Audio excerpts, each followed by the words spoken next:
नमस्कार विद्यार्थियों, स्नातक द्वितीय वर्ष में हिंदी साहित्य के अंतर्गत हम भक्ति काल की राम भक्ति काव्य शाखा के प्रतिनिधि कवि तुलसीदास जी को पढ़ रहे थे, जहां हमने तुलसीदास जी के जीवन चरित्र के संबंध में जानकारी प्राप्त की। साथ ही साथ उनके अक्षय कीर्ति के आधार स्तंभ उनके द्वारा अवधी भाषा में रचित महाकाव्य रामचरितमानस के संबंध में भी हमने बात की। आज हम तुलसीदास जी की अन्य प्रमाणित रचनाएं विनय पत्रिका, कवितावली, गीतावली, दोहावली आदि के संबंध में बात करेंगे। विनय पत्रिका तुलसीदास जी की रचनाओं में विनय पत्रिका का महत्वपूर्ण स्थान है। विनय पत्रिका तुलसीदास जी का सर्वोत्तम गीति काव्य है। विनय पत्रिका का अर्थ होता है प्रार्थना पत्र या अर्जी। कली काल के अत्याचारों से त्रस्त होकर तुलसी राम राज्य की दुहाई देते हुए अपनी दुख भरी जीवन गाथा को राम के दरबार में प्रस्तुत करते हैं। यानी कली युग से संतप्त होकर तुलसीदास ने एक पत्रिका राम के दरबार में भेजने के लिए लिखी है और वे चाहते हैं कि माता सीता इसे राम के सम्मुख प्रस्तुत करें। यदि कृपालु राम ने मेरी प्रार्थना सुन ली तो मेरी बिगड़ी हुई बात भी बन जाएगी। कबहुक अम्ब अवसर पाई, मेरियो सुधी ध्यायबी, कछु करुण कथा चलाई, सुनत राम कृपालु के मेरे बिगड़ियो बनी जाए। विनय पत्रिका का निर्माण मुक्तक गेय पदों में हुआ है। इस काव्य ग्रंथ में कुल 279 पद हैं। यह ब्रज भाषा में रचित है। हमने पहले भी बात की थी कि तुलसीदास जी का अवधी और ब्रज दोनों ही भाषाओं पर समान रूप से अधिकार है। तुलसी के राम को जानने के लिए जहाँ हमें रामचरितमानस पढ़नी चाहिए, वहीं स्वयं तुलसीदास जी को जानने के लिए हमें इनके द्वारा रचित विनय पत्रिका को पढ़ना चाहिए। भक्ति भावना की दृष्टि से यह ग्रंथ अद्वितीय है और इस ग्रंथ का प्रधान रस है शांत रस। सूरदास जी की पद शैली में इस ग्रंथ की रचना तुलसीदास जी के द्वारा की गई है और ये पद विभिन्न राग रागनियों में निबद्ध किए गए हैं, जिसमें से प्रमुख है राग बिलावल, राग रामकली, राग बसंत, राग भैरव, राग केदारा, राग कान्हरा, राग टोडी आदि। यद्यपि विनय पत्रिका का निर्माण मुक्तक गेय पदों में हुआ है, किंतु उसमें एक पत्र जैसी प्रबंधात्मकता भी देखने को मिलती है। विनय पत्रिका के पदों में आत्मनिवेदन, शरणागति की कामना, मन की भर्त्सना, दैन्य, दीनता आदि भावों की सुंदर व्यंजना हुई है। तुलसी की भक्ति दास्य भाव की है और जिसका मूल आधार है दैन्य। दैन्य अर्थात दीनता का भाव। विनय पत्रिका में तुलसी के दार्शनिक विचारों की अभिव्यक्ति भी देखने को मिलती है। वे विशिष्टाद्वैत दर्शन के अनुरूप अपनी मान्यताओं को व्यक्त करते हैं। विनय पत्रिका के कुछ प्रसिद्ध पदों की अगर हम बात करें विद्यार्थियों, तो ये पद आप सभी ने सुना होगा। जाके प्रिय न राम वैदेही, तजिए ताही कोटि बैरी सम यद्यपि परम स्नेही।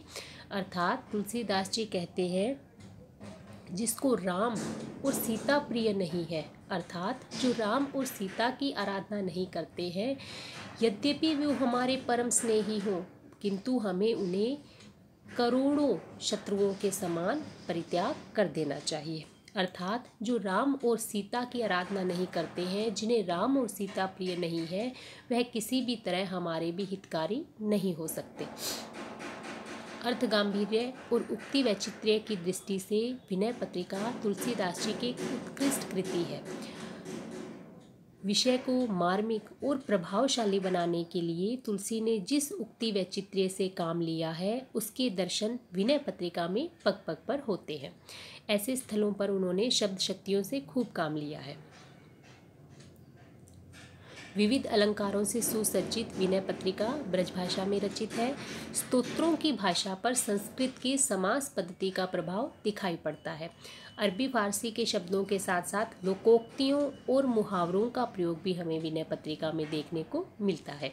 ये तो बात हुई विनय पत्रिका की। अब हम बात करेंगे गीतावली की। गीतावली एक गीत प्रधान मुक्तक रचना है। यह भी गीति काव्य शैली में रचित है।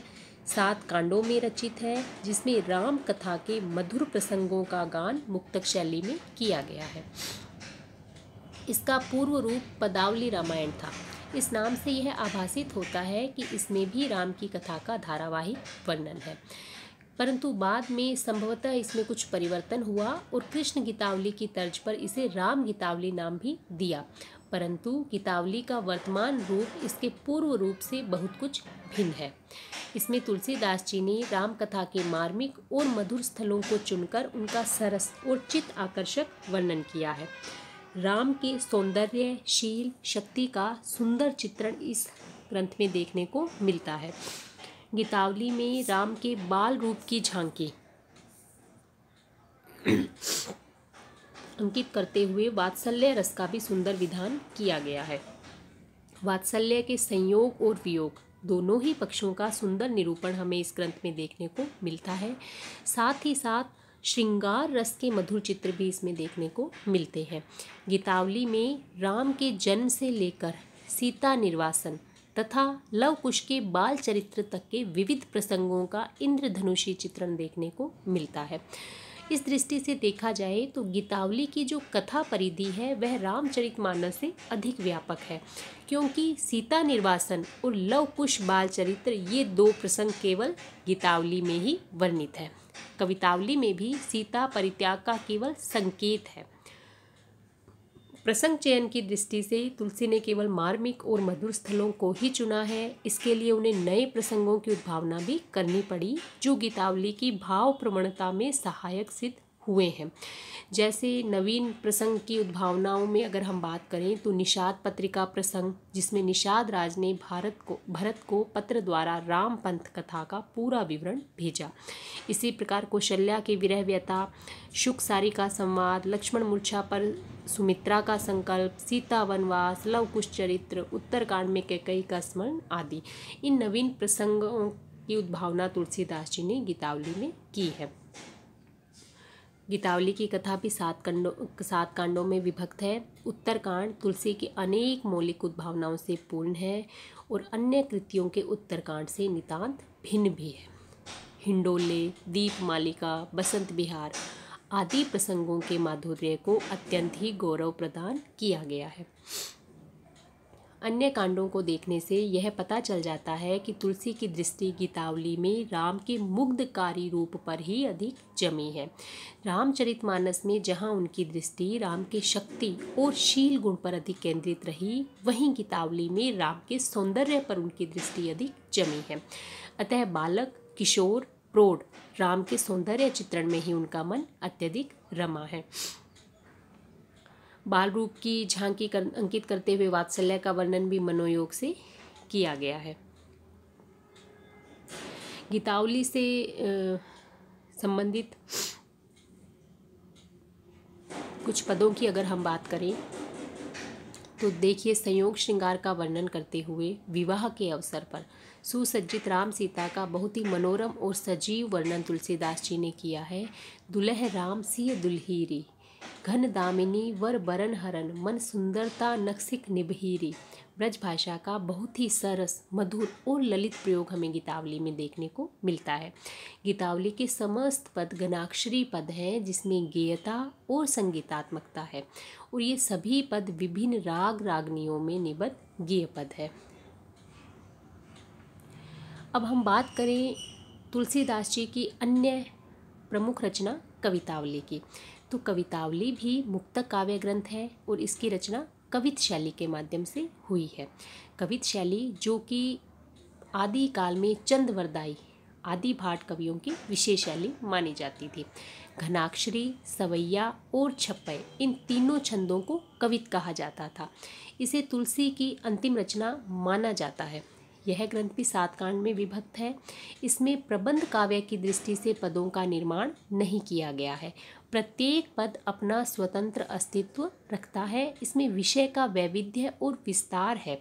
राम कथा के अतिरिक्त कृष्ण चरित्र संबंधी भ्रमर गीत प्रसंग भी हमें कवितावली में देखने को मिलता है, और साथ ही अनेक देवी देवताओं की स्तुतियाँ भी देखने को मिलती है। इसके परिशिष्ट के रूप में हनुमान बाहुक भी संलग्न है। तुलसी की आत्मचरितात्मक उक्तियों की दृष्टि से कवितावली का स्थान अन्यतम है। अर्थात कवितावली के अध्ययन के द्वारा हम तुलसी के जीवन के बारे में भी जानकारी प्राप्त कर सकते हैं। कवितावली में चित्रित कलियुग वर्णन तत्कालीन परिस्थितियों का चित्त आकर्षक प्रतिबिंब है। महामारी के वर्णन में तुलसी की आत्म अनुभूति की मार्मिकता दर्शनीय है। कह सकते हैं कि कवितावली शुरू से लेकर अंत तक एक सरल रचना है। रमणीयता की दृष्टि से यह ग्रंथ तुलसी के अन्य ग्रंथों से श्रेष्ठ है। यहाँ तक कि रामचरितमानस से भी इसे श्रेष्ठ माना जा सकता है। रस वैविध्य भी इस ग्रंथ में देखने को मिलता है। कवितावली में वीर रस का सुंदर चित्रण होने के साथ साथ भयानक रस का चित्रण भी हमें देखने को मिलता है। इसी प्रकार वात्सल्य रस की सुंदर योजना भी हमें इसमें देखने को मिलती है और बिल्कुल इसी प्रकार श्रृंगार रस का भी मनोहारी चित्रण कवितावली में देखने को मिलता है।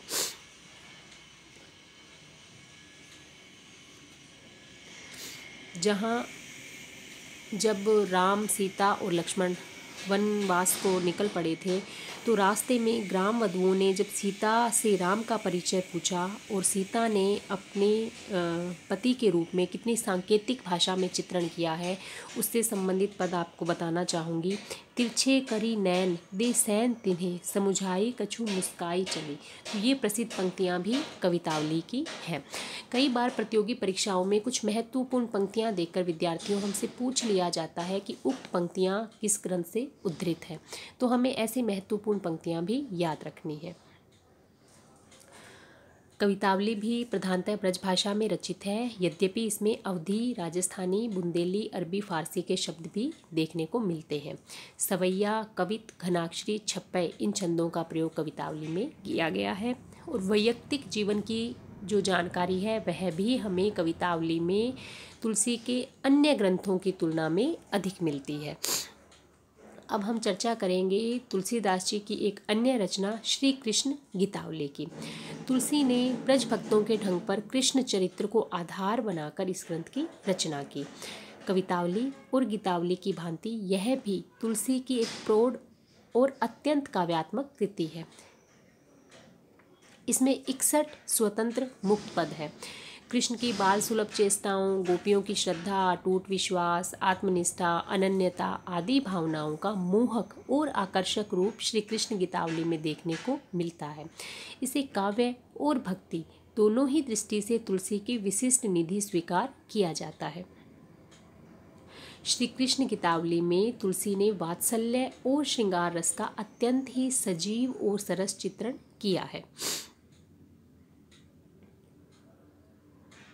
तुलसी को वात्सल्य और श्रृंगार के चित्रण का अवसर रामचरितमानस, कवितावली और गीतावली में अनेक बार मिला है, परंतु श्री कृष्ण गीतावली में उनकी स्वच्छंदता और स्वतंत्रता दर्शनीय है, क्योंकि यहाँ वह श्री कृष्ण के जीवन चरित्र को प्रस्तुत कर रहे हैं, ना कि मर्यादावादी पुरुषोत्तम राम के जीवन चरित्र को।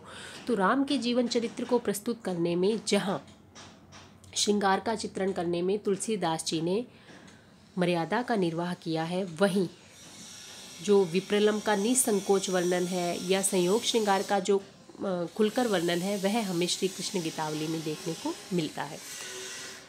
तो हम कह सकते हैं कि श्री कृष्ण गीतावली में तुलसीदास सूर के अनुयायी बनकर आए हैं। रामलला नहचू एक अनुष्ठान होता है जिसमें विवाह और यज्ञोपवीत के अवसर पर नख छेदन होता है। तो तुलसीदास जी के इस ग्रंथ में कुल 20 छंद हैं, जिसमें राम के नख छेदन की चर्चा की गई है। वस्तुतः यह एक लोकगीत है। इस ग्रंथ के प्रारंभ में सरस्वती, गणेश और पार्वती की वंदना की गई है। उसके पश्चात यज्ञ मंडप का आकर्षक चित्रण है, जिस मंडप में नहचू नामक अनुष्ठान संपन्न हो रहा है।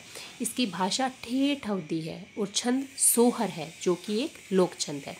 अब हम बात करेंगे रामाज्ञा प्रश्न, जिसे दोहावली रामायण भी कहते हैं, क्योंकि एक तो इस पर वाल्मीकि रामायण का प्रभाव है, दूसरा इसमें राम की जो संपूर्ण कथा है वह दोहों में प्रस्तुत की गई है। कथा का विस्तार बालकांड, अयोध्याकांड, अरण्यकांड, किष्किंधाकांड, सुंदरकांड, लंकाकांड, उत्तरकांड आदि में सांकेतिक ढंग से हुआ है। केवल घटनाओं का संक्षिप्त वर्णन ही इस ग्रंथ में देखने को मिलता है। रसात्मकता का अभाव भी इसमें देखने को मिलता है। जानकी मंगल तुलसीदास जी द्वारा रचित एक खंड काव्य है जिसमें कुल 216 छंद है। इस पर भी वाल्मीकि रामायण की कथा का प्रभाव है। इसमें विस्तार से वैवाहिक मांगलिक कृत्यों का वर्णन किया गया है। लोकाचार, लोक विश्वास और प्रथाओं का इसमें सफल चित्रण है। राम विवाह का इसमें विस्तार से वर्णन किया गया है। भाषा इसकी ब्रज और अवधी है। शैली सरल और सरस है। पार्वती मंगल भी जानकी मंगल के समान ही एक खंड काव्य है। यह पार्वती परिणय प्रसंग के आधार पर रचित है। कथानक का विकास सुसंगठित है और कुमार संभव पर आधारित है। इसमें पार्वती के जन्म, उसकी तपस्या और विवाह का वर्णन विस्तार से किया गया है। इसमें कुल 164 छंद है। भाषा इसकी भी ब्रजावधी है। शैली सरल और सरस है। बरवे रामायण अवधि के प्रसिद्ध छंद बरवे में लिखित रामचरितात्मक काव्य एक लघु रचना है। इसमें केवल 69 बरवई हैं जो 7 कांडों में विभक्त है। सीता सौंदर्य, रामचरित्र, सीता विरह वर्णन, सेना वर्णन आदि का अद्भुत अलंकारिक वर्णन देखने को मिलता है। वैराग्य, दैन्य, शांत आदि भावों का स्वाभाविक चित्रण है। न तो इसमें कहीं कथानक की योजना है और न ही प्रबंधत्व। केवल कलात्मक सौंदर्य है जो पाठकों के गले का हार बना हुआ है। इसकी रचना रहीम द्वारा प्रयुक्त बरवे छंद के अनुकरण पर हुई है।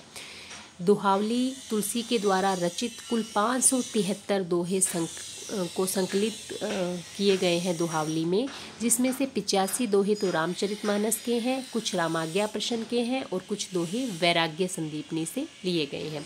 इसकी विषय वस्तु राम नाम के महात्म्य, नीति, प्रेम का आदर्श, भक्ति का आदर्श आदि से संबंधित है। राज्य आदर्श का भी चित्रण इसमें किया गया है और साथ ही साथ कली युगी राजाओं का जो अनैतिक आचरण है उसका वर्णन भी हमें दोहावली में देखने को मिलता है। दोहावली की भाषा ब्रज ही है और दोहावली अपने सांग रूपकों के लिए अत्यंत प्रसिद्ध रचना है। तो ये हुई तुलसीदास जी द्वारा रचित 12 प्रामाणिक रचनाएं जिसकी चर्चा हमने यहाँ की है। तो आज की वीडियो में विद्यार्थियों इतना ही। धन्यवाद।